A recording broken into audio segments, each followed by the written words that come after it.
Katie Lam is a Conservative MP and Shadow Home Office Minister. A very good afternoon to you, Katie.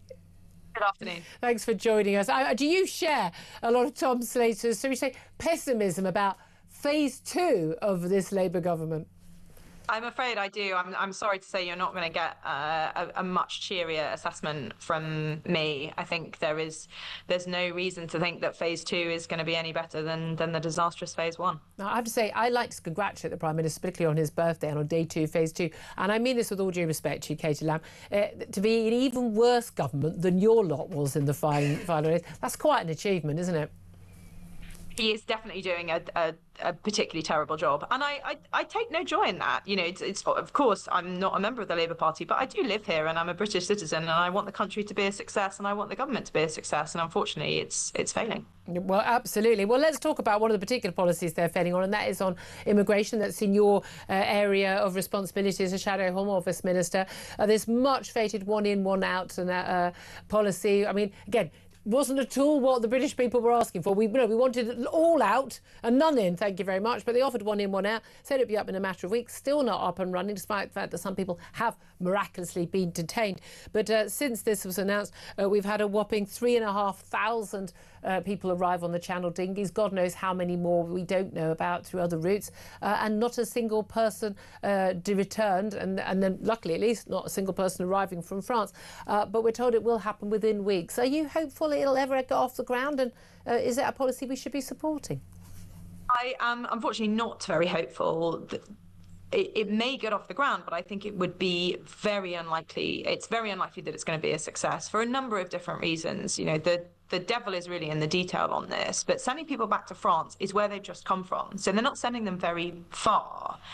What is the disincentive from them just to try again? If for every 17 people who come, 16 of them are going to get to stay, if I were running a serious organised immigration crime outfit, I would say, OK, well, no win, no fee.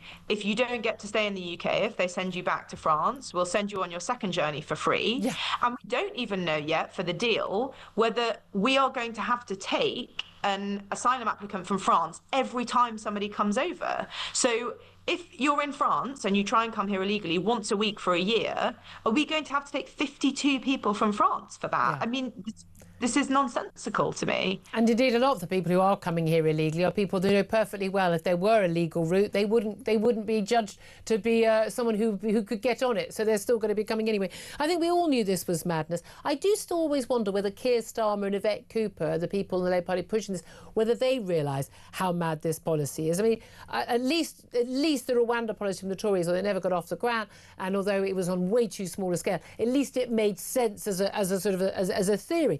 What do you make of the announcements we had from the Yvette Cooper, the Home Secretary, yesterday about, rather more detail in terms of things like announcing a temporary suspension of the refugee family reunion scheme? So if you're granted asylum here, you can't now just bring your entire family with you. It's going to be a temporary bar on that. We don't know how long, but also the decision to expedite a load of students coming over on scholarships paid for by the taxpayer under a Foreign Office scheme to come here from Gaza to study in this country. What do you make of both of those policy announcements?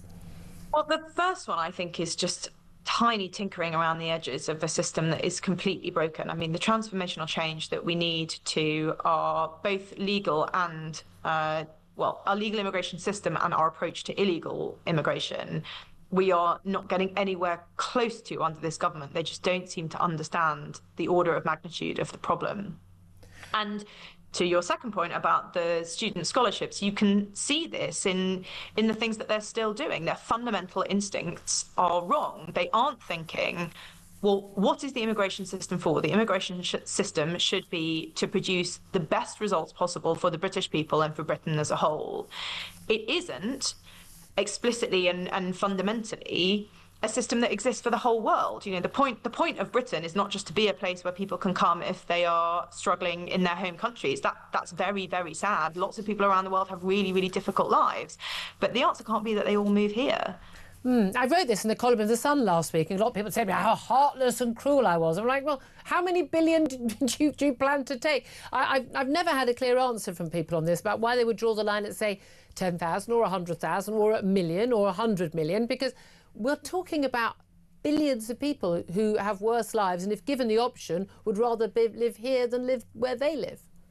And it's also, I think, totally the wrong way round to think about it. The question should be, if we want to be and choose to be generous, and we have a long and proud history of doing that, how many people can we take? And you start there, you know, rather than saying the number first. You talk to local authorities. You would say, how many people can you house? How many people do you feel you can integrate into the community, into our culture? What capacity do you have for health appointments? What school place capacity do you have? And well, we at that point, the answer would be zero. I would suggest that if we want to help people living in these basket case countries, we try and help them to change the basket case country they live in. I'm just not entirely sure that Europe as a whole, let alone the UK, has enough space to take in the rest of the world that is unhappy where they live. Because the thing to remember about this country, and as much as many on the left seem to sort of criticise everything about our culture and our history and what we've done in the past, is that Britain didn't just happen. We didn't just happen to end up as a, you know, OK, with all its problems, a free democracy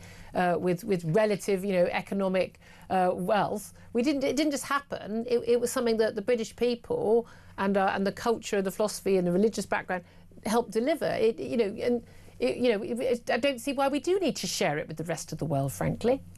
And fundamental things about our culture are very precious. I mean, not least our attitude to women and the way that women can live in this country and what's considered to be safety and autonomy and freedom for women. That's actually pretty rare around the world. The same is true for gay people. You know, those are fantastic elements of our culture that need not just to be celebrated, but protected. They are fragile. Indeed. What do you make of the Labour MP Clive Lewis? He represents Norwich South, and he's claimed that some of the people, not all, but some of the people who are flying the St George's flag, the England flag, outside migrant hotels in his constituency are extremists. He says they're trying to mark territory and intimidate people. He says most people say they fly the St George's Cross out of pride, and that's probably even true for some of those putting them on lampposts. He says, but far-right groups are using these flags to mark territory and intimidate the vast majority who reject their extreme views. Do you agree?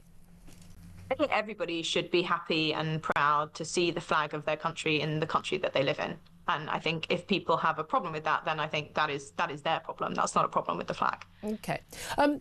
How long do you think it's going to take the Conservatives under your leader, Kemi Badenoch, to get to the same position as, let's face it, where Reform is, where they are 35% in the polls? They're 15 points ahead of Labour even, Tories trailing behind, where they are saying, we're going to deal with the issue of immigration, and illegal and legal, but we're going to be dealing with these issues, and we are going to get out of the European Convention on Human Rights, get out of the whatever aspects of the Refugee Convention, Human Rights Act and all of that, so that we can actually remove people from this country who arrived here illegally or have stayed here illegally. How long do you think it's going to take your party to finish your reviews, to come round, do all the hand-wringing and actually get to the point where you are able to deliver a policy, as has been espoused by the Reform Party, to an awful lot of acclaim from a lot of ordinary British voters, that you will actually start dealing with one of the single biggest issues in the political agenda of this country right now? So I think on legal migration, there actually is a lot of Conservative policy that we've already published and written up into legislation, which we've tried to propose in Parliament. But of course, the government has a large majority and they've voted it down. I think a lot of what you're talking about is illegal migration. And there is, as of course you know, there's a review that's going on at the moment into membership of the ECHR. And leaving these things is complicated because there are all of the cases that have been judged. I mean, I am on record as saying that I think the only way that we can manage our border is being outside of the ECHR. Yeah. But all of the cases that have been arbitrated in the time that we've been within the ECHR, we have to decide what happens to those, do the precedent stand, etc. So put some lawyers in a room for 2 weeks. I'm sure they could work it out. My sense is, I don't know, but I believe that some of those announcements will come around conference and through the autumn. So we're all going to find out. So Nigel Farage has been stealing, a storm on this over the last few weeks, and Kemi Badenoch is going to be announcing it, or Chris Philp or whoever it is, the Shadow Home Secretary, are going to be announcing this at party conference. Why wait?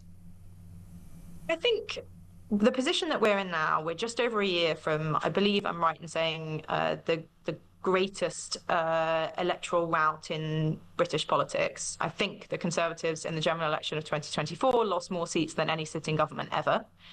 And to build back from that position where clearly the public has told us we're very angry with you, to build back that trust takes credibility and detail. Yeah, again, I kind of wonder, you know, lots of people, it's their full-time job to do that detail. I'm wondering how long it takes, because lots of this stuff is basic principles. You know, you guys were in government for long enough, unable to actually, you know, deliver the Rwanda deal on time, or, you know, to actually function at all because of these things. You'd think someone might have worked it out. Let me talk about something completely different. The grooming gangs inquiry. You've done some amazing speeches in Parliament on this, and you went very viral at one point and talking about, and you were one of the people who read out the detail of some of these cases from the judge's sentencing remarks, indeed, about the horrific experiences that some of these young girls went through in terms of gang rape and the torture they actually experienced. We haven't heard anything about the grooming gang inquiry lately. Has it been set up? Has anyone been appointed? When's it starting? Well, as far as I'm aware, there doesn't seem to have been any progress at all. We are actually having, so Chris Philp, the Shadow Home Secretary, put in an urgent question to the government about this today.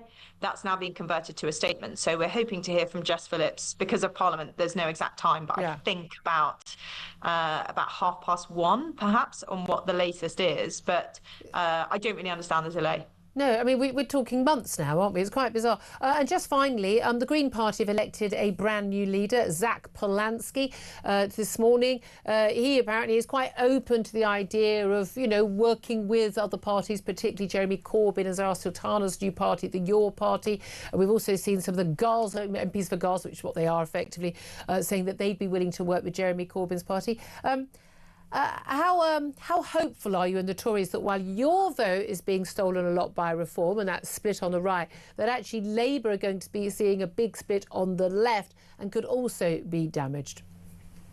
Well, I think one of the things that people underestimate or sometimes forget thinking about the current cabinet is that lots of them have very small majorities. You know, somebody like Wes Streeting, the health secretary, only won his seat by a few hundred votes. And I think actually the same is true of Jess Phillips, whom we were just talking about. So I think Angela Rayner as well, the Deputy Prime Minister. That's why she might have been buying a new home near Brighton. Well, and that pressure is already there, and I think it is appropriate to ask what effect that is having on policymaking and how the government is running the country. OK. Would you welcome Zach Polanski to his new job? Well, I mean, he's been democratically elected, and congratulations to him. But I suspect he and I won't agree on very much. Katie Lam, Shadow Home Office Minister, thank you very much indeed for that. Coming back to Tom Slater, who spiked online listening to that. I mean, Katie Lam, I think she's actually a rather good operator. She's done some, especially on the grooming gang. She's been very impressive in Parliament, holding the government to account. But whenever you talk to the Conservatives on a lot of the issues we talked about, you know, net zero earlier, and when we talk about immigration, you're just sitting there thinking, I mean, she wasn't in government then, but there's litany of failure on the part of the Conservatives. I mean, I don't think there's anyone who's going, oh, OK, yeah, well, we definitely will trust them on this, especially as they are coming sort of creeping, crawling bit by bit, reluctantly dragged towards, let's face it, probably on some basis suspending or leaving the ECHR, the Refugee Convention, but they don't really want to do it. And I don't think voters are going to think they've got their hearts in it. There is that. I think it was probably pretty clear since the drubbing of last year and after the leadership election that in terms of policy, I think you could see where things were going. They were going to become more net zero sceptical. They were going to become more ECHR sceptical, if not actually pulling out of it. But I think there's a couple of different things going on, one of which is that no one is really going to listen to anything the Tories have to say for a while yet. I think that's fair to say. They're just not really on the field. Speeches, they barely even make it onto the front page. And to be brutally frank, I think that would be true regardless of who was leader. There's been a lot of kind of twitchiness, a lot of talk about maybe Robin Jenrick's the answer. I think they would be in exactly the same position. I think if they, you know, they could, it doesn't matter which leader they pick, they're going to have the same problem. I also think a lot of this kind of slowly getting towards the position is partly about internal party management as much as it is anything else. If Kemi Badenoch or, you know, had gone into that leadership election saying, you know what, we're going to pull out the ECHR next Tuesday, that would have frightened the... She wouldn't have been elected. The Lib Dem aspect of the but isn't that part of the problem? And that's the thing. So even even when people thought they'd elected a sort of a Brexiteer, quite sensible sort of government in 2019 under Boris Johnson, they didn't get that, because actually a lot of people, although they had to say they were Brexit, or they had to say they support various policies, they didn't really mean it, which is why they weren't querying a lot of things that Boris Johnson was doing, and we didn't actually get the government that people thought they voted for. Oh, no, absolutely. I mean, one thing you probably can say about the Conservative Party, and this even goes for the pretty much should be in the Lib Dems kind of characters that you might see from time to time, is that they do have a capacity for opportunism and intellectual flexibility and reinvention. That often you don't see. The most most successful political party in the whole of Europe. It's one of the things that stood them in good stead. So maybe that some of them will notice which way the wind is blowing on a lot of these issues. But again, I think it's an element now. The problems are so entrenched and so difficult to deal with that actually you need people who not just are competent and able to do it. And again, there's a big question mark over Tory competence now. So when you're going, reform, yes, but I might agree with them, but will they be competent enough? People go, you don't agree with the Tories, and we know they're not competent because look what they did in office. So many mistakes on that, on policy and delivery as well. But that line from Nigel Farage, which the Tories are a broad church, but a broad church with no religion. That is good. I think that does stick in a lot of people's minds. Oh no, absolutely. I think that's probably starting to change. I think they're kind of starting to recognise that if they want to reconnect with voters, that they can't go sort of half measures on a lot of these questions, particularly immigration, but I think the environmental issues can become more and more important, especially as people start to feel like the political parties on offer are giving them permission to kind of voice their discontent, and giving them options, I should say. But there's still loads of questions about where the Tory party are going to position themselves in relation to reform. They seem quite keen to attack them on questions of fiscal and general economic credibility. But if you think about the kind of state that they left the government and its finances in, made much worse by Keir Starmer and Rachel Reeves, but nevertheless it was hardly looking rosy. I think that's going to be difficult for them. So who knows what happens.